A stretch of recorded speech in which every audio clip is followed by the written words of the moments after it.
Baik, selamat siang Romo, selamat siang untuk kita semua.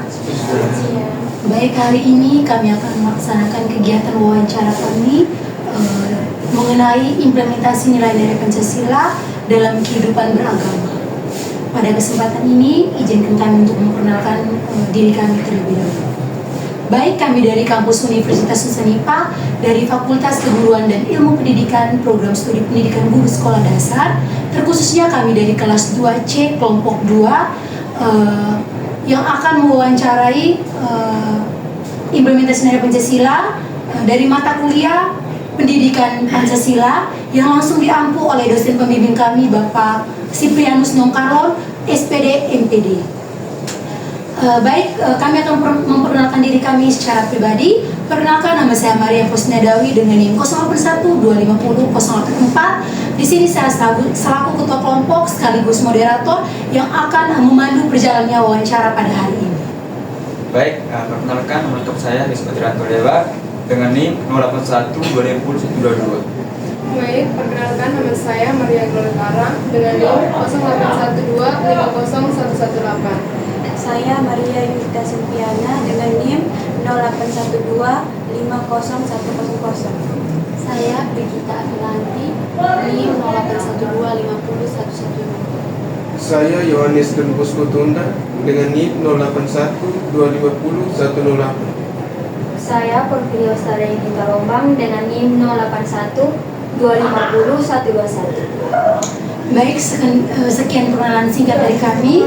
Pada kesempatan ini kami meminta Bapak Romo sebagai narasumber untuk langsung memperkenalkan nama beserta jabatan Bapak. Baik, terima kasih atas kepercayaan dari teman semua. Dari saya Romo Julius Heribertus, saya sarjana filsafat, saya juga mengambil master teologi. Terus jabatan saya sekarang sebagai Ketua Yayasan Sempukat Keuskupan Maumere. Terima kasih. Itu saja sebelum hal dari saya. Mungkin ada lagi hal-hal yang lain, ada penyampaian atau ada pertanyaan menyangkut yang lain, saya persilakan. Baik, terima kasih Bapak telah meluangkan waktu untuk menjadi narasumber kami pada hari ini. Kita langsung saja Bapak, kami akan memberikan pertanyaan-pertanyaan sesuai dengan pernyataan pertama saya tadi bahwa hari ini kami akan mewawancara dengan tema implementasi nilai-nilai Pancasila pada kehidupan beragama. Kepada rekan saya persilakan. Baik, terima kasih atas waktu yang diberikan. Jadi di sini saya akan bertanya kepada Bapak. Jadi menurut Bapak, apa makna Pancasila dalam kehidupan beragama di Indonesia dan bagaimana cara untuk mengimplementasikan nilai Pancasila dalam kehidupan beragama saat ini? Sekian. Baik, terima kasih pertanyaan yang bagus. Jadi kita kalau berbicara tentang Pancasila, berarti kita berbicara tentang bagaimana dasar dari negara kita sendiri. Ya. Jadi maknanya bahwa Pancasila itu dianggap sebagai, dari saya menganggap bahwa sebagai sebuah rumah bersama ya, untuk semua agama di Indonesia ini, agama apapun yang ada di Indonesia ini, yang diakui di Indonesia ini. Karena dari Sia yang pertama, Ketuhanan Yang Maha Esa itu, dia mengajarkan kepada kita sekalian bahwa agama itu adalah suatu keyakinan kita, kepercayaan kita kepada Tuhan Yang Maha Esa. Maka dari sila pertama dan juga sampai dengan sila kelima itu, di mana di sana kita dipersatukan sebagai satu kesatuan dalam keanekaragaman, dalam kebudayaan kita, tapi agama kita mengajarkan bagaimana kita beribadah, bagaimana kita bersolidaritas, bagaimana kita melaksanakannya dalam pendampingan kita, supaya maka implementasinya bagi saya bahwa kita harus merayakan segala sesuatu itu dengan baik. Contohnya saja kalau ada kegiatan-kegiatan perayaan-perayaan keagamaan, kita harus mensyukurinya. Mungkin dalam bisa syukur atau dalam itu hari-hari ulang tahun lembaga kita tentu dalam pendidikan, mungkin ini Unipa, mungkin ada syukuran-syukuran atau kesyukuran kemerdekaan 17 Agustus. Jadi gereja bukan sebagai aula buat kegiatan warga beda iman, tapi toleransi saat ibadah atau dalam Natal dan Paskah itu juga harus menjadi sebuah hal yang baik untuk implementasinya. Maka rajinlah ke gereja sebagai kita orang muda. Pancasila minta kita supaya harus bersatu berkeadilan, berketuhanan, dan juga senantiasa berkeyakinan yang teguh dalam ketuhanan yang Maha Esa. Itu dari saya implementasi dan juga makna yang terdalam bagaimana Pancasila itu sendiri. Mungkin ada hal-hal yang lain lagi. Baik, terima kasih atas jawabannya Bapak. Menurut pendapat Bapak Kromo, apakah pendidikan Pancasila yang diberikan selama ini sudah cukup efektif dalam membentuk sikap saling menghormati antar umat beragama? Pertanyaan ini, bagaimana kita punya berikhtiar sendiri terhadap nilai-nilai apa yang kita lihat di dalam bangku studi atau di dalam tempat kuliah atau di ruang belajar kita, dan kita implementasikan di dalam kehidupan kita masing-masing. Memang kalau kita lihat secara kasat mata, toleransi kita itu untuk kita di Kuskupan Mambere ini sudah luar biasa. Secara kasat mata sudah luar biasa. Di mana ada kegiatan-kegiatan kelembagaan agama, kita mengikut sertakan dari agama lain untuk membantu kita, atau ada kegiatan-kegiatan penting yang membutuhkan kita punya solidaritas atau kita punya toleransi atau ke hal-hal yang lain, kita selalu bekerja sama. Dan saya berpikir bahwa dalam kehidupan kita beragama itu kita harus punya nilai solidaritas yang bagus. Memang kadang-kadang ada orang yang ego tentang agamanya sendiri, ego tentang dirinya sendiri, merasa bahwa diri agamanya paling baik, agamanya paling benar.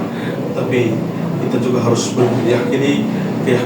kepercayaan pada orang lain, bahwa manusia bukan agama, tapi orang bisa pakai kitab suci untuk mengasihi, orang bisa pakai juga untuk melukai juga. Maka senjata sama tergantung siapa yang pegang itu sendiri. Dari kita sendiri, jangan sampai ajaran kita mengacaukan orang lain, tapi bagaimana ajaran kita itu harus senantiasa menjadi senjata untuk kita memperbaiki hidup kita dengan cara kita mencintai orang lain atau agama yang lain. Jadi sehingga disitulah konflik itu tidak akan terjadi. Baik, jika Bapak Romo diberikan kewenangan untuk memperkuat implementasi nilai-nilai Pancasila dalam kehidupan beragama, langkah apa yang akan Bapak prioritaskan? Baik. Kebetulan saya sebagai ketua Yayasan Sang Muka yang menangani sekolah-sekolah, maka mungkin langkah yang saya buat supaya bisa terjadi toleransi yang baik itu, pertama menciptakan sebuah toleransi hidup. Sehingga beberapa sekolah-sekolah saya di tempat-tempat yang mungkin ada beberapa daerah yang masih menganut agama-agama lain, tentunya agama Islam, bagian dari Nangahale, Talipura, dari sampai dengan Kiwa Pante, itu kita juga menerima siswa-siswa dari agama lain yang bersekolah di sini, termasuk agama Islam. Bahkan kita juga minta kalau memang yang mereka juga minta supaya pakai kerudung, ya kita persilakan juga sama. Maka sekolah, saya katakan sekolah kita itu harus menjadi sekolah toleransi hidup. Mungkin anak-anak agama Islam juga kita mencarikan guru-gurunya yang beragama Islam. Memang ada juga di sekolah-sekolah lain, mungkin agama Protestan atau yang lainnya kita laksanakan itu. Jadi itu yang pertama, sekolah toleransi hidup. Yang kedua, bagi saya kan saya sebagai seorang Islam, pasti saya menggunakan mimbar itu sebagai sebuah mimbar damai. Itu sebagai sebuah mimbar damai, itu yang kedua. Di mana wajibkan tidak tiap khotbah mungkin dalam itu penegasan lahir yang kecil tentang iman, tentang bagaimana kehidupan kita jangan terlalu eksklusif tentang diri kita, tapi kita harus juga eksklusif, kita harus juga keluar dari diri kita, dari kehidupan kita. Hal yang kedua, ya, memang kita di Kuskupan ini belum ada rumah ibadah yang bersama. Mungkin di tempat penjara ada, tapi kita belum ada. Tapi yang kita ciptakan juga rumah ibadah bersama. Rumah ibadah bersama atau rumah ibadah yang ramah, rumah ibadah yang ramah. Kita mungkin juga membukakan pintu gereja untuk mereka yang lain. Mungkin ada, bahkan juga kita lihat ada dalam perayaan-perayaan tertentu orang Islam juga mereka masuk ke gereja melihat segala perayaan kita. Yang penting bahwa mereka tetap ramah, tidak pun tetap ramah. Jadi kira-kira 3 hal itu sekolah sebagai sekolah toleransi hidup, yang kedua itu mimbar, menggunakan mimbar damai, dan juga rumah ibadat yang ramah. Kira-kira hal itu yang mungkin apa yang saya harus lakukan sebagai Mungkin ada hal lain lagi. Baik, di sini saya ingin bertanya. Sekarang ini kan masih terjadi konflik yang mengatasnamakan agama. Padahal setiap agama mengajarkan perdamaian. Menurut Bapak Romo, mengapa sampai terjadinya kasus tersebut? Memang kalau kita seperti tadi secara kasat mata kita toleransi kita itu sudah luar biasa, tapi kadang-kadang masih juga ada terciptanya sebuah kelompok-kelompok yang bisa juga menghancurkan ras budaya dan ras kita ini, karena ada orang lain juga belum cukup mengerti, belum cukup memahami juga mungkin soal emosi, tentang juga mereka masih inklusif dengan diri sendiri, mereka masih berpikir bahwa mereka punya itu iman mereka atau agama mereka itu masih lebih baik dari yang lain, sehingga disitulah membuatkan konflik-konflik.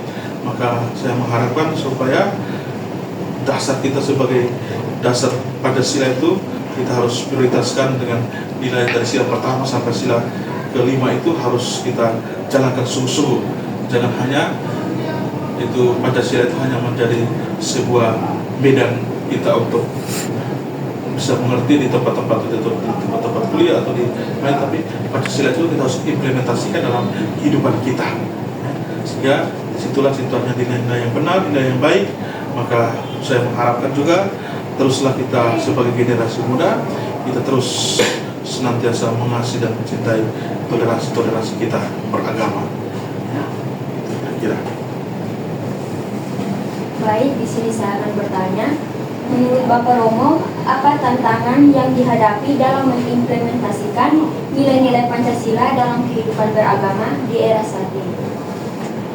Tantangan yang kita hadapi itu, yang pertama itu ya mungkin karena kita punya pola pikir manusia yang terus berubah, sehingga dari situlah terciptalah ya iklim penyebaran hoax dalam medsos, sehingga ada itu medsos menyebarkan hoax sara, sehingga disitulah banyak tantangan-tantangan yang kita hadapi. Bahkan tantangan yang paling berat itu kan hoax itu dari digital itu terus memang baik, tapi kadang-kadang juga merusak hal-hal yang soal itu toleransi. Yang kedua juga soal politik identitas di mana tiap kita sekaligus saat pilkada, kalau kita lihat Pak Pilpres, agama dipakai sebagai sebuah jualan.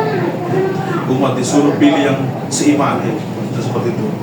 Padahal Pancasila adalah pilihan kita yang paling kuat, adalah kita harus takut akan Tuhan, paling mencintai rakyat, dan juga mungkin yang berikut yang ketiga itu generasi kita sekarang ini, generasi mana agama tapi kita tidak mengerti apa itu agama. Agama itu itu tidak, agama itu ribut, berarti dia mengajar bahwa agama itu kita tidak boleh kacau, tidak boleh ribut. Maka kita sebagai anak muda, spiritualitas kita itu harus spiritualitas yang religius, kebersamaan, menciptakan kerukunan, menciptakan keyakinan kita yang baik, supaya nilai-nilai Pancasila tetap ditegakkan dalam kehidupan kita, supaya jangan adanya tantangan dan hal-hal yang bisa menyebabkan di mana kita sekarang terjadi itu. Jadi arti hal itu bagi saya soal penyebaran hoax atau medsos itu sendiri, bagaimana juga mungkin politik identitas, ada saat-saat tertentu orang memakai tameng seperti itu, dan juga bagaimana agama itu juga senantiasa orang menganggap bahwa agama itu berarti kita merusak, padahal agama mengajar kita supaya kita tidak boleh ribut, tidak boleh kacau. Jadi kira-kira seperti itu. Baik, menurut Bapak Romo, bagaimana peran generasi muda dalam mengamalkan nilai-nilai Pancasila untuk menciptakan kehidupan agama yang harmonis? Ulang coba. Bagaimana peran generasi muda dalam mengamalkan nilai-nilai Pancasila untuk menciptakan kehidupan beragama yang harmonis? Peran kita sebagai generasi muda, apalagi kita harus pertama itu adalah kita menciptakan iklim yang harmonis, yang bagus, mungkin dalam diri kita sendiri, dan juga mungkin sekarang ini kalau orang menciptakan grup WhatsApp atau grup di mana-mana atau grup, maka kita jadikan grup itu sebagai sebuah media untuk hal-hal yang baik, Kadang-kadang kita jangan menyebarkan hoax tadi, kita berikan media sebagai hal yang baik. Yang kedua, kita menolong tanpa adanya label-label tertentu. Tidak boleh mengotak-kotakan orang-orang tertentu. Kita menolong karena kita tahu bahwa ini kita punya mau bantu untuk mau tolong. Yang kedua juga, ketiga juga kita membela yang benar dengan ciri khas kita sebagai orang yang mencintai orang yang dengan cinta itu sendiri. Jadi kadang-kadang kita melihat teman-teman kita yang lain, kadang kita mulai membuli dia, mengatakan dia seperti ini, kau ini. Padahal dalam sila yang kedua itu kita diingatkan sebagai kemanusiaan yang adil dan beradab. Maka anak muda atau kita jangan perlu kita tunggu sampai dulu kita menjadi presiden untuk baru kita amankan Pancasila, tapi cukup jadi anak yang bikin kita punya orang tua atau kita keluarga atau siapapun merasa aman, tetangga kita pun juga merasa aman, dan siapa merasa aman. Kalau bukan kita, siapa lagi? Kalau ada 70 juta anak muda Indonesia begitu mengasihi dan mencintai Pancasila, kenapa mereka harus takut?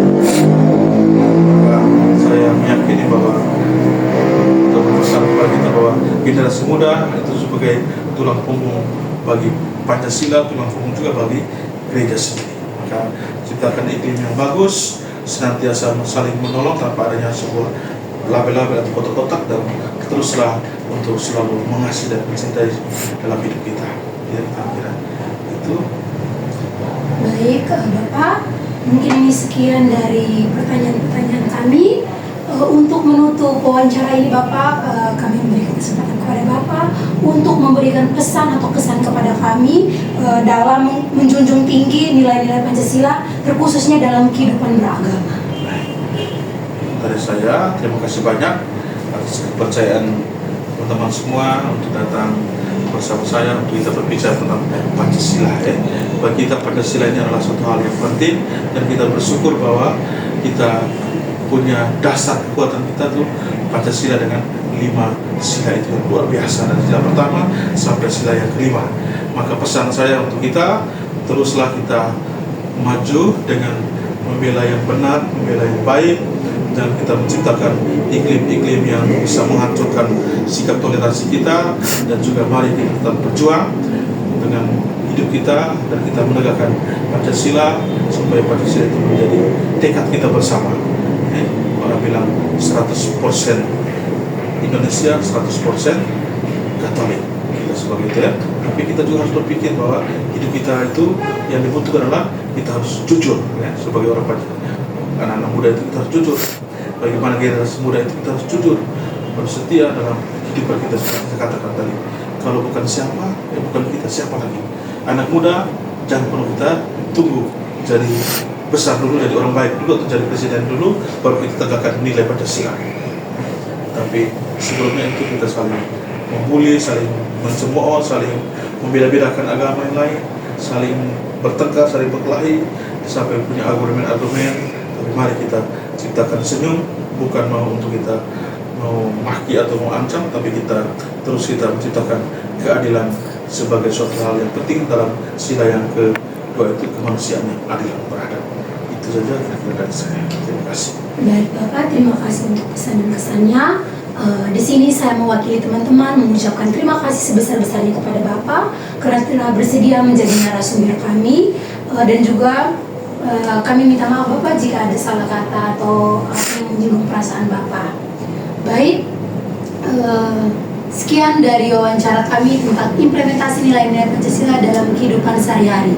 Semoga apa yang Bapak Romo berikan kepada kami, juga kepada teman-teman semua, dapat bermanfaat dan dapat kami terapkan dalam kehidupan sehari-hari. Selamat siang, salam sejahtera untuk kita semua. Oke, terima kasih.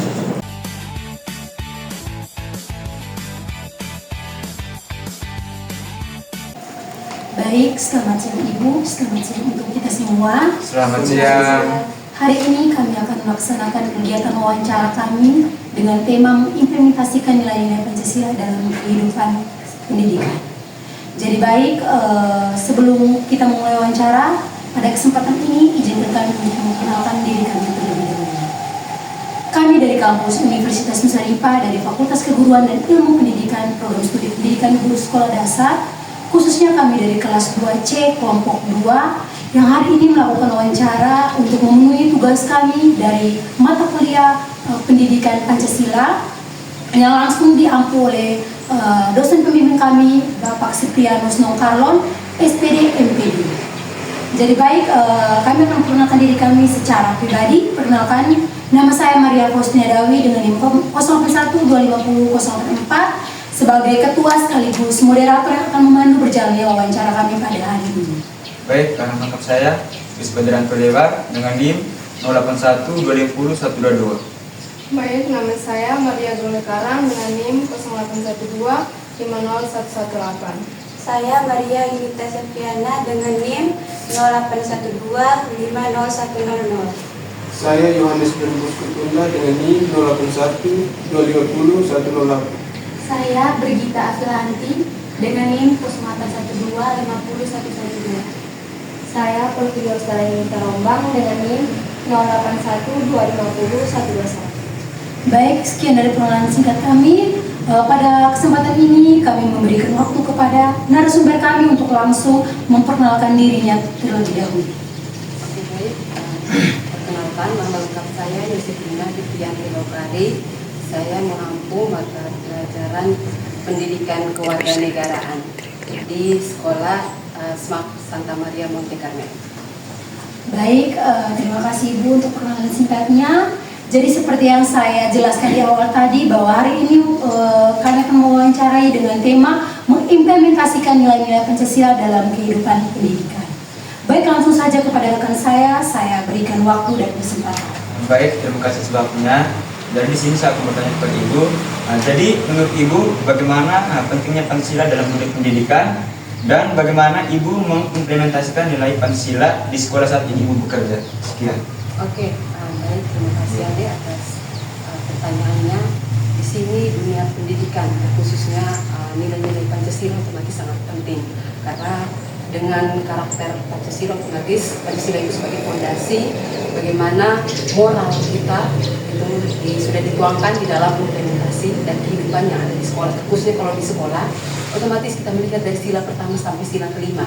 Sila kelima otomatis sudah mengajarkan kita bagaimana hidup dengan sesuai dengan apa yang diajarkan. Kalau misalnya kita di lingkungan sekolah, otomatis kita harus bisa adil dengan teman-teman yang ada di sekolah atau dengan siapapun kita berinteraksi. Kalau sila pertama otomatis kalau kita di sekolah sebelum kita memulai kegiatan pembelajaran otomatis kita harus diawali dengan berdoa karena sila pertama itu mengajarkan kita ketuhanan yang Maha Esa.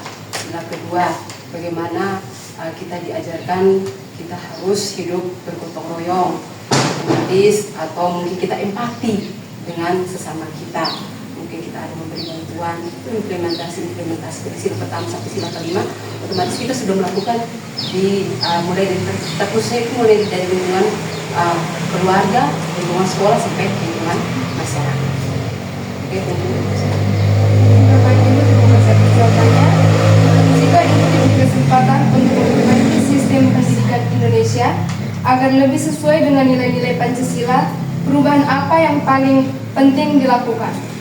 Oke, untuk perubahan di sini, kalau misalnya di lingkungan Ibu bekerja itu sendiri, mungkin kita lihat dari perubahan penilaian dan ada 3 perubahan mungkin di sini saya bisa menurut saya sendiri bahwa salah satu itu penilaian, yang kedua mungkin pendidikan kita dari bagaimana kita punya keteladanan kita sebagai kompetensi unsur mungkin ada yang menjadi calon. Jadi seorang guru pasti otomatis harus melihat dari kita punya teladan kita sebagai guru, maka otomatis dengan sendirinya peserta didik akan mengikuti, akan meniru dengan hal-hal yang apalagi kalau namanya kita belajar di dunia pendidikan Pancasila.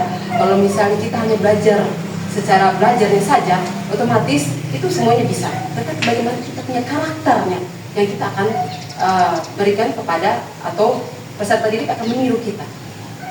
Jadi otomatis kalian kita bukan hanya sekarang kita belajar teorinya saja, tetapi kita juga bisa belajar dari punya istilahnya sikap dan karakter itu yang pentingnya dari nilai-nilai Pancasila. Baik, menurut Ibu, apa tantangan terbesar dalam menanamkan nilai-nilai Pancasila kepada peserta didik di tengah perkembangan teknologi dan pengaruh budaya global? Oke, untuk tantangan terbesar di budaya sekarang ini, teknologi global otomatis kita pasti tahu. Apalagi di dunia sekarang ini, dunianya anak-anak semua pada pegang HP masing-masing. Otomatis di situ mungkin salah satu itu pengaruh budaya asing masuk pada kita punya lingkungan, maka budaya kita, budaya lokal itu sendiri kita hampir saja hilang.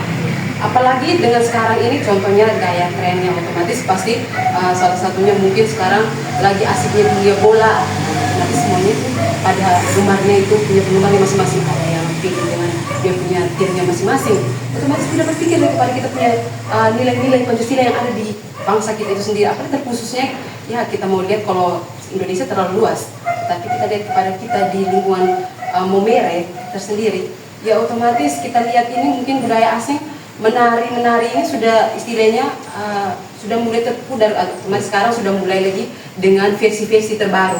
Sebenarnya kita itu, apalagi kita sebagai generasi penerus bangsa itu kita meneruskan, bukan kita malah menghilangkan atau kita malah kasih kurang lagi dari adat istiadat. Otomatis kita harus bagaimana kita sebagai generasi penerus bangsa, bagaimana kita punya pemikiran ke depannya bahwa harus bagaimana kita harus membuat hal yang baru, bahwa dari turun temurun warisan dari nenek moyang itu kita malah kita berkembang mungkin ambil yang sesuai dengan dunia sekarang, dunia digital ya. Kalau misalnya kita hilangkan, ya otomatis kita bukan lagi kembali kepada kita punya nilai luhur itu sendiri ya. Ya dengan adanya HP otomatis semua orang ini pada budaya asing mereka paling senang, apalagi dengan sekarang penampilan-penampilan yang maunya itu tertutup sudah tidak lagi pada dunia-dunia yang harusnya dunia asing. Jadi itu yang tantangan terbesar. Maka mungkin dari kalian generasi-generasi, mungkin besok-besok kalau kalian jadi guru, mungkin kalian bisa kasih pemahaman kepada kalian punya peserta didik, apalagi kalau di SD, mungkin kalian bisa menjelaskan satu dan dua hal bahwa kita bisa mengikuti gaya luar, tetapi ambil yang positifnya, yang baiknya, yang negatifnya tidak boleh. Jadi baik, di sini menurut Ibu apa penyebab masalah terjadinya kasus perundungan dengan disiplin atau disiplin atau sikap tidak saling menghargai sesama di lingkungan sekolah?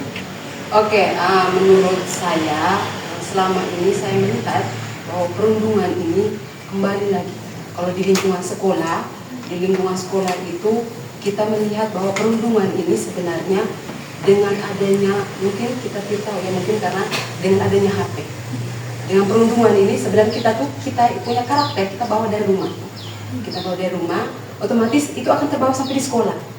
Nah dari sekolah mungkin otomatis biasanya bawaannya bercanda, tetapi itu dianggap serius, maka itu akan dibully lah teman-teman yang otomatis mereka anak-anak sekarang kan banyak cepat terpengaruh, maka mereka akan bahwa ini hal seperti biasa, bahwa semua orang menganggap hal itu seperti biasa, tapi tidak berpikir bahwa orang itu perasaan, istilahnya dia tersinggung dengan kata-kata yang sudah dilontarkan. Maka dengan perundungan itu ya otomatis pasti semua orang akan melihat dari apalagi dengan kita punya fisik, kita punya perilaku yang agak aneh ini sekarang semua itu jadi bahan lucuan untuk orang-orang yang seperti istilahnya begitu. Jadi kalau misalnya mereka itu terus ada di sekolah, bagaimana kita harus istilahnya sekarang kembali lagi bahwa mungkin dia ini, kita sebenarnya tidak menyalahkan anak yang dia membuli orang itu, tetapi bagaimana mungkin dia punya masalah sendiri di lingkungan sekolah atau di lingkungan keluarga yang mungkin ada pertentangan dengan masalah keluarga, jadi makanya akhirnya dia jadi terbawa suasana sampai ke lingkungan sekolah. Maka akhirnya orang yang itu jadinya istilahnya berarti teman ini dia pasti akan sasaran untuk dia dibully, otomatis dia akan terbawa. Sebenarnya ini bukan hanya melihat dari apa, tapi semua sekolah itu sudah bagaimana mereka mengedukasi, mau video, mau dengan cara mereka punya sikap perilaku, apalagi yang kita pembelajaran, apalagi kalau PKN otomatis ya sikap depan kita sudah menyalahi dari 5 sila Pancasila. Tetapi anak-anak ini sekarang kembali lagi mereka karakter ini, atau mereka ini paham atau tidak, atau mereka ini benar-benar, karena kita memang sudah mengajarkan yang baik, tetapi sekarang kembali ke pribadi masing-masing. Benar dia, kalau misalnya dari orang tuanya mengajarkan, ini tidak boleh, otomatis dia akan lebih baik. Tapi kalau orang tua yang malas tahu, anak juga akan terbawa sampai di sekolah, sampai di lingkungan masyarakat pun dia akan membuli teman-teman yang ada di kompleks mungkin ya. Jadi maksudnya seperti itu. Oke, baik. Menurut Ibu sebagai tokoh pendidik, apa sistem pendidikan Indonesia saat ini sudah benar-benar mencerminkan nilai-nilai Pancasila dalam praktik sehari-hari di sekolah atau masih sebatas konsep dalam kurikulum? Oke, untuk dunia pendidikan saya seperti ini, kalau di dalam kita melihat bahwa di lingkungan sekolah kurikulum ini sebenarnya bagus. Bagaimana dengan kurikulum ini kan ada dari kurikulum K13 ke kurikulum Merdeka. Kurikulum Merdeka sekarang maju lagi ke bukan kurikulum, bukan diganti, tetapi hanya bagaimana kita punya penerapan mendalami dari kurikulum K13 itu, atau mungkin kalian kenal dengan deep learning. Ya, deep learning. Otomatis itu kita mau melihat bahwa sebenarnya ini kita lebih fokus kepada bagaimana karakter mereka masing-masing peserta didik. Sebenarnya kalau mau bilang dengan adanya kurikulum ini, sebenarnya kalau kami guru memang butuh administrasi pastinya agak ribet karena ganti kurikulum, kita harus menyesuaikan dengan kurikulum yang ada. Tetapi sebenarnya kalau kurikulum yang baik itu bagaimana kita bagaimana menghasilkan anak yang memang sesuai dengan karakter yang ada. Apalagi sekarang kalau deep learning ini melihat dari karakter sikap anaknya masing-masing. Karena anak-anak sekarang ini kalau kita hanya pengetahuan saja tanpa karakter juga tidak akan menghasilkan istilahnya siswa-siswi yang cerdas. Karena semua itu harus didukung, walaupun pengetahuannya pintar, tetapi kalau karakternya buruk kan pasti juga bertanda tanya apakah dia tidak menjiwai memang apa yang dia pelajari, apalagi di dunia pendidikan Pancasila otomatis harus sesuai dengan karakternya juga. Oke. Baik, menurut Ibu, apakah sistem pendidikan saat ini lebih menekankan pencapaian akademik dibandingkan pembentukan karakter sesuai nilai-nilai Pancasila? Bagaimana pendapat Ibu mengenai hal tersebut? Oke, menurut saya bahwa dengan pendidikan Pancasila, kalau melihat dari kasus-kasus yang ada, bagaimana kalian kalau misalnya resolusa kalian sebagai guru, kalian bisa bagaimana kalian punya apa ke depannya untuk bagaimana perubahan kepada peserta didik, bahwa dunia Pancasila ini apalagi PKN itu sendiri, kita melihat dari nilai-nilai yang ada dari Indonesia khususnya itu, mungkin kalau Indonesia terlalu luas, tetapi kita melihat kebanyakan ini sudah pada bagaimana nilai-nilai luhur dari kita baca ini itu sudah hasilnya miring sedikit, tidak sesuai dengan apa yang kita belajar dari nilai-nilai Pancasila, dari karakter. Otomatis kalau Pancasila otomatis kita tahu bahwa dari kelima sila itu sendiri, tapi sekarang itu kebanyakan semuanya sudah pada keluar. Otomatis bagaimana dengan mungkin karena di dunia sekarang maka orang-orang bahwa tidak lagi berpikir bahwa maunya yang baiknya saja, tidak berpikir bahwa yang diterapkan. Contohnya kita melihat bahwa mungkin kalau kalian dengar di berita kasus sekarang ini, kasus-kasus ini kan otomatis masalah banyak sekali yang bagaimana beredar dengan semua orang itu pada mementingkan mereka punya pribadi masing-masing tanpa kepentingan bersama. Maka otomatis bagaimana kita ke depannya itu kita memang pikir juga pribadi, tetapi kita melihat dulu apakah ini berdampak buruk baik bagi orang atau buruk bagi orang, bahwa kita juga harus bisa memberi pemahaman lah, otomatis motivasi juga pada orang, apalagi dunia sekarang kalian sebagai generasi penerus bangsa, kalian juga harus bisa banyak memberi edukasi kepada orang-orang yang memang agak pemahamannya agak rendah juga dengan di dunia pendidikan, khususnya mungkin di lingkungan masyarakat. Oke, baik, terima kasih Bu. Sebelum kita menutup wawancara ini, mungkin Ibu bisa memberikan pesan-pesan untuk kami sebagai generasi muda agar bisa menjunjung tinggi nilai-nilai Pancasila dalam kehidupan kami. Oke, pesan saya sendiri bahwa untuk kalian adik-adik sebagai calon guru yang bisa akan bergelut di dunia pendidikan, tetap bagaimana menjunjung tinggi nilai-nilai Pancasila, karena dengan sekarang melihat bahwa nilai-nilai Pancasila ini sudah semakin pudar, apalagi dengan adanya dunia-dunia yang baru, maka nilai-nilai luhur kita sudah semakin pudar. Jadi mungkin kalian masih bisa kita belajar dari karakter yang sudah diajarkan dari lingkungan kita, mungkin dari keluarga mengajarkan kita yang baik, berarti kita bawa juga di lingkungan sekolah, di lingkungan masyarakat yang nantinya akan kita berbagi juga kepada peserta didik. Pesan saya bahwa kesannya itu memang di mana semuanya itu kita ini, kalau misalnya dunia pendidikan Pancasila, nilai-nilai Pancasila itu otomatis mau setinggi apapun kita punya dunia pendidikan, tetapi kalau kita punya karakter buruk, ya otomatis kita itu tanda tanya bahwa baik tidak dia punya sikap ini. Berarti orang juga akan, kalau misalnya kita mau lihat, orang juga pasti akan benci kalau kita punya karakter yang buruk. Maka kita juga memang belajar Pancasila bukan hanya hafalan saja, tetapi bagaimana kita punya implementasi ke depannya dengan lingkungan terkhusus dari lingkungan keluarga, lingkungan sekolah, dan lingkungan masyarakat. Jadi otomatis semua juga harus ada berkolaborasi. Jadi pesan saya itu saja dulu. Baik, terima kasih Bu untuk pesannya kepada kami. Sekali lagi saya mewakili teman-teman mengucapkan terima kasih sebanyak-banyaknya kepada Ibu karena telah bersedia menjadi narasumber kami, dan semoga yang Ibu berikan ilmu kepada kami tadi, yang Ibu berikan jawaban-jawaban tadi dapat berguna untuk kami, juga untuk teman-teman semua yang menonton video ini nanti. Baik Ibu, sekian dari kami mengucapkan terima kasih dan salam sejahtera untuk kita semua.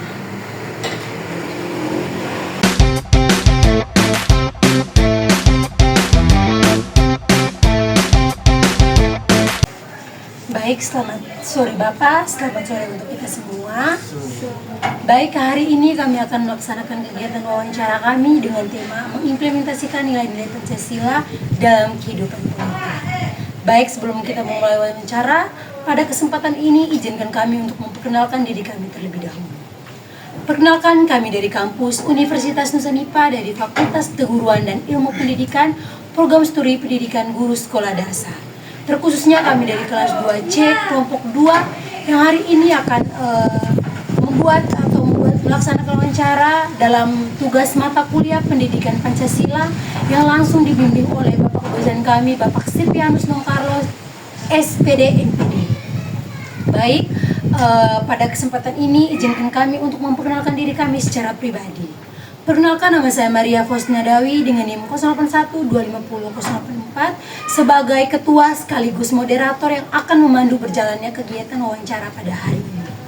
Baik, perkenalkan nama lengkap saya Ismail Lewar dengan NIM 081250 122. Baik, perkenalkan nama saya Maria Karam dengan NIM 0812501118. Saya Maria Yunita Silviana dengan NIM 0812501006. Kenalkan, nama saya Brigita Apilanti dengan NIM 0812501112. Perkenalkan, nama saya Porfirio Starenita Rombang dengan NIM 0812501121. Kenalkan, nama lengkap saya Yohanes Ben Bosco Tunda dengan NIM 0812501108.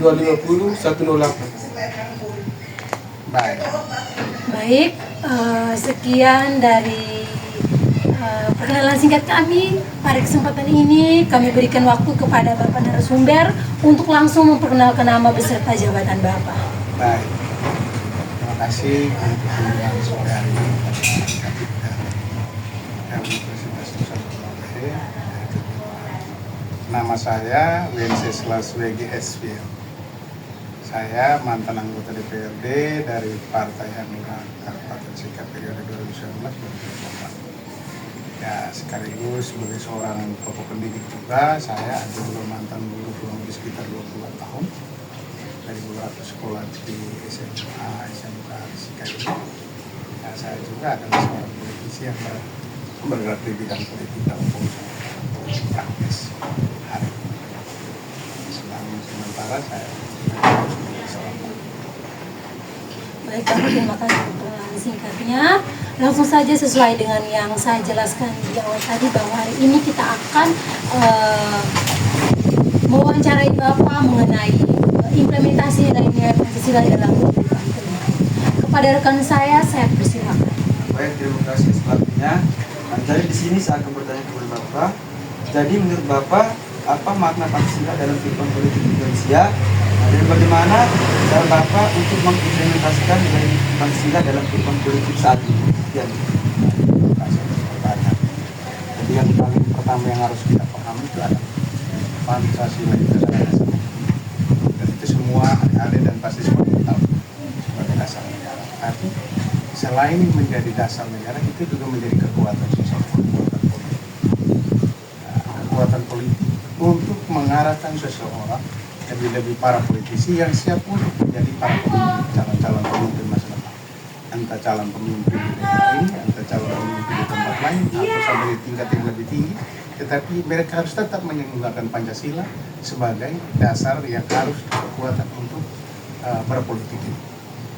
Karena selain dasar negara, Pancasila ini bukan hanya dituangkan dalam Undang-Undang Dasar 1945, tapi bagaimana bentuk implementasi dari keseluruhan sila-sila daripada Pancasila yang menjadi dasar.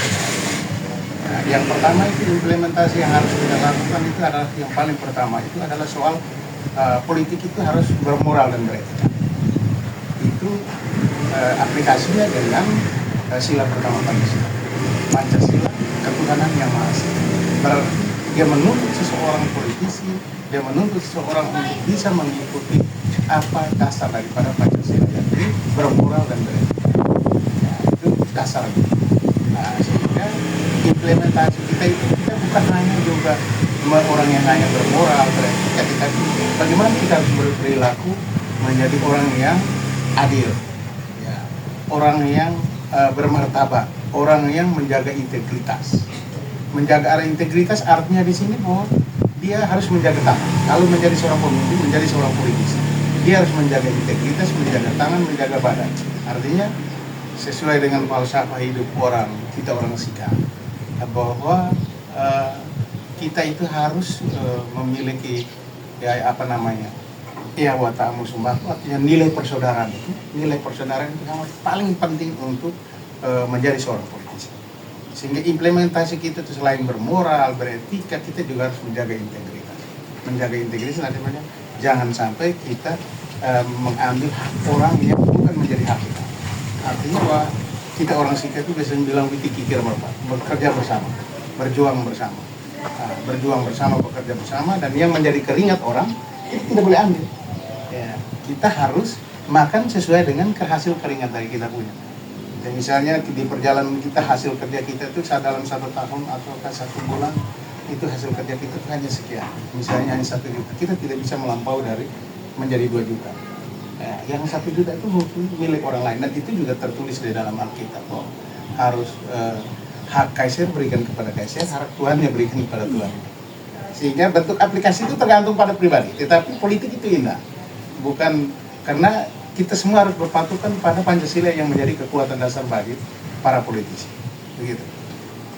Oke, baik Bapak, terima kasih atas jawabannya. Pertanyaan yang berikut, jika Bapak diberikan kesempatan memperbaiki sistem politik saat ini, perubahan apa yang akan dilakukan agar lebih sesuai dengan nilai-nilai Pancasila?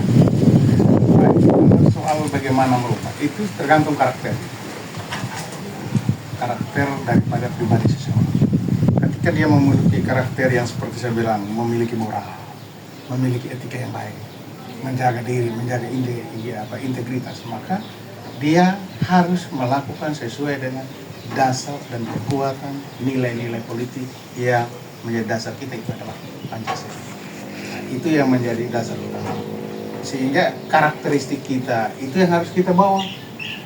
Nah, karena kita menjadi seorang politisi, kita menggunakan Pancasila sebagai kekuatan politik, kita tidak bisa dengan bersifat misalnya dengan menggunakan gaya filosofi belakang. Ada yang harus kita injak, ada yang harus kita angkat, kan itu tidak boleh.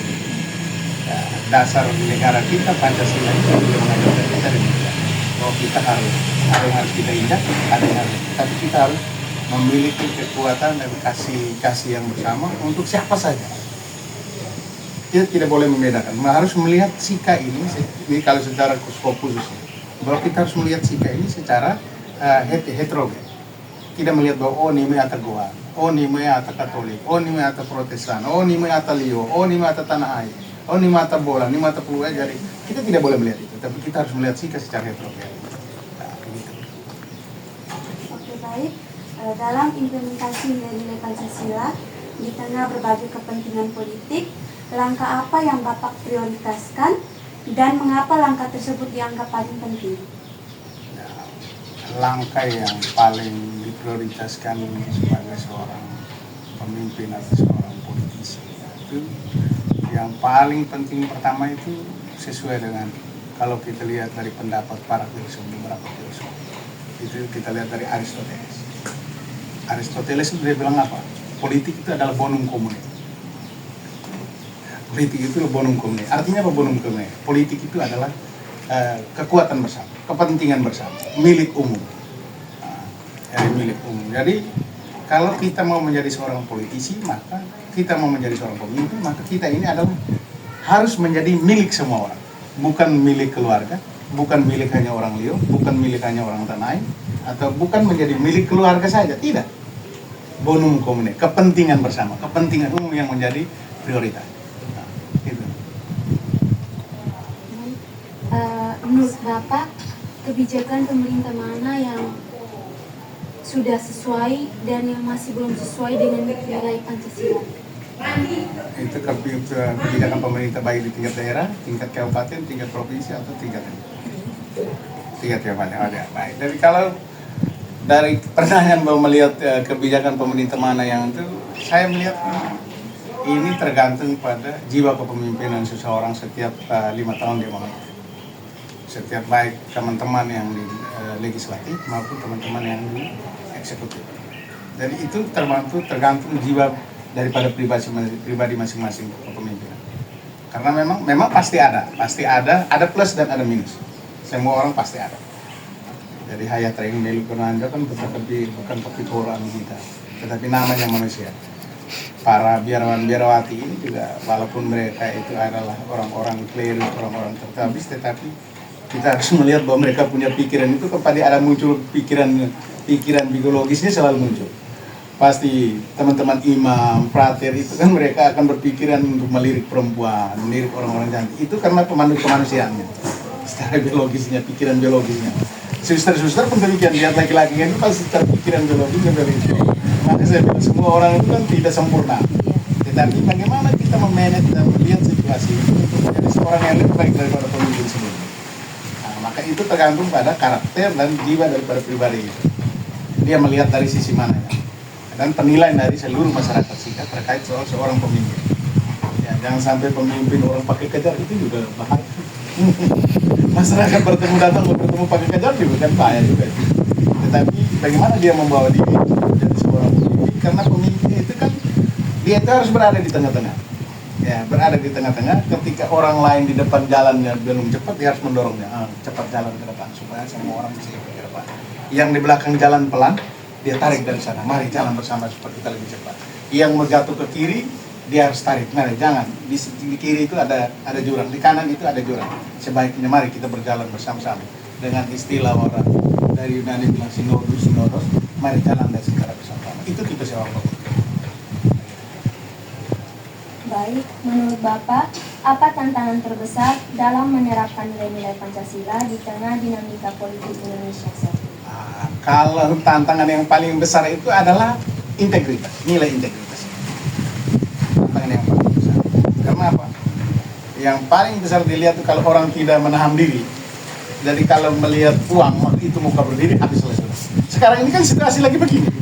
Nah, itu kenapa? Orang tidak bisa menahan diri, orang tidak bisa jaga tangan, orang tidak jaga badan, orang tidak bisa jaga mulut. Tapi kalau lihat uang, iman juga orang tidak kuat imannya, maka selesai. Prabowo kan bilang itu. Ya, orang tidak bermoral, orang yang tidak punya imannya tidak kuat, tidak ini, maka dia lihat uang, dia muka berdiri. Selesailah sudah. Dan situasi sementara ini kan terjadi karena itu.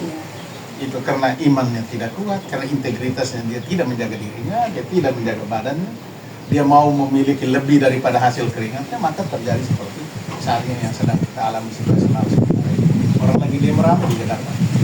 Nah, itu kita. Tapi kalau politik, kalau melihat soal kebijakan pemerintah di tingkat pusat Presiden Prabowo terkait soal NPG itu baik. Itu kan membangun indeks pembangunan manusia itu, IPM-nya, indeks pembangunan manusia itu kan harus dilihat dari satu, dari segi kesehatannya, dari segi pendidikannya, itu juga harus dilihat sehingga supaya bagaimana dia bisa sehat, dia jangan stunting. Ya, ketika dia sudah dikasih makan bergizi, maka dia sudah jelas dong anaknya itu belajar makan bergizi. Ini kan juga dia pasti akan orang-orang yang menjadi orang-orang brilian. Baik Bapak, di sini menurut Bapak bagaimana cara memastikan bahwa kekuasaan politik tidak bisa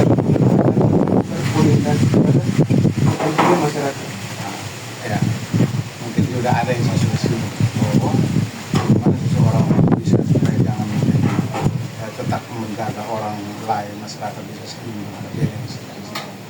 Nah ini artinya bahwa itu beberapa hal yang bagaimana bisa menjadi seorang pemimpin itu dia harus menjadi seperti seorang malam tidurnya terakhir, bangunnya lebih dahulu. Itu soalnya. Nah, ketika seorang pemimpin dia terlambat, maka seluruh kepentingan masyarakat itu tidak bisa.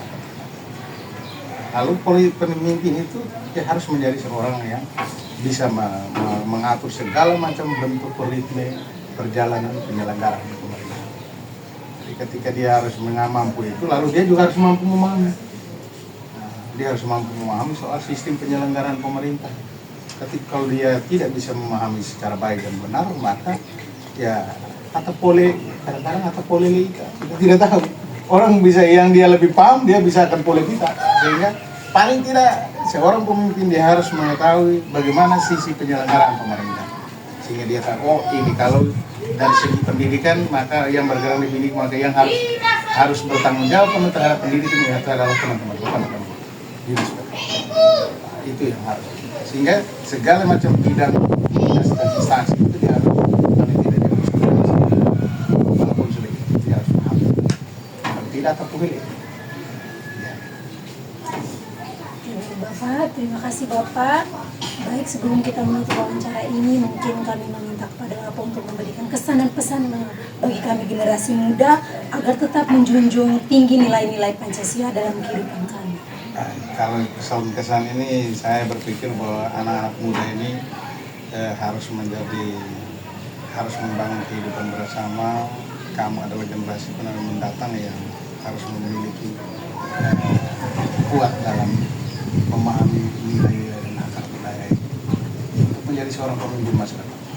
Nah, untuk menjadi seorang pemimpin masa depan, jangan berperilaku sombong, jangan menganggap orang lain tidak ada.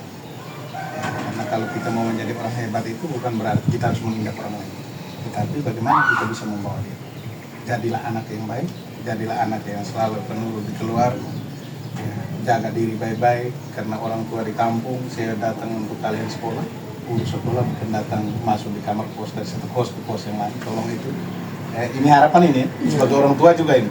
Harapan sebagai orang tua, jadi saya memohon supaya adik-adik, anak-anakku silakan menjadi orang yang baik. Ya, untuk dapat pekerjaan itu kan ini. Untuk dapat pekerjaan itu jangan dulu terlalu berpikir. Yang penting saya sarjana dulu.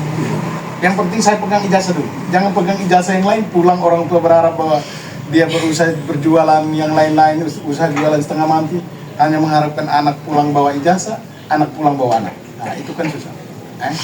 Iya, jadi ini omong ini kan orang tua ini. Karena kan anak-anak justru sementara kuliah semua.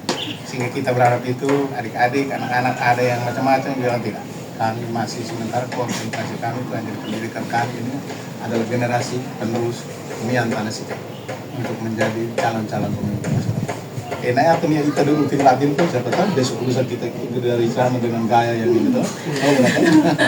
Nah, jadi harapan saya itu jangan menjadi orang sombong, tertib, disiplin dalam kuliah, tidak boleh kalau misalnya bahkan kadang-kadang kan orang dosen ini kan coba kita dengan segala macam cara. Orang coba kita dengan segala macam cara. Ya, coba kita dengan segala macam cara. Kadang kita benar juga orang bilang salah. Kita ini juga orang bilang kita buruk. Ikuti saja, jangan pernah jangan pernah putus. Tidak boleh putus. Tetapi menjadi orang-orang yang baik, belajar yang penting belajar. Tugas dikumpulkan, belajar apa yang dari kampus. Boleh bergabung dalam organisasi lah, tetapi yang paling berprioritas itu adalah kuliah. Lihat baik-baik. Sehingga kamu itu menjadi harapan, itu kan harapan kami ke depan kami itu kan lagi bukan terus menunggu hanya tetap muda terus ada generasi supaya balaunan balik dengan supaya balaunan balik apa supaya balaunan melaunan amal itu main berarti ada setelah kami tidak ada kamu lagi muncul sebagai generasi pengganti. Jadi itulah harapan dan jadilah anak-anak yang baik dalam kuliah supaya pulang orang tua di sini. Karena orang tua kadang-kadang mereka sudah sewa kamu setengah mati. Kalau kamu tidak sukses kan mereka pikir, kami yang orang tua pasti pikir, kami sudah kasih keluar uang setengah mati, kau pergi kuliah habis, pergi ikut organisasi saja, tetapi organisasi bagus untuk melatih adik-adik bagaimana bisa berperan dalam aktif dalam berkomunikasi dalam segala hal, tetapi paling penting adalah gitu. Karena kami juga pernah dalam urusan-urusan begitu juga ya. Ini harapannya adik-adik anak-anak kuliah dengan baik. Baik, Bapak terima kasih untuk pesan dan kesannya. Saya juga mewakili teman-teman mengucapkan terima kasih sebesar-besarnya kepada Bapak karena telah bersedia menjadi narasumber kami. Semoga apa yang tadi Bapak berikan ilmu kepada kami dapat berguna untuk kami juga kepada teman-teman semua. Dan bukan hanya habis di sini, kami juga bisa mengimplementasikan dalam kehidupan kami. Baik, selamat sore, salam sejahtera untuk kita semua. Oke, terima kasih, selamat sore.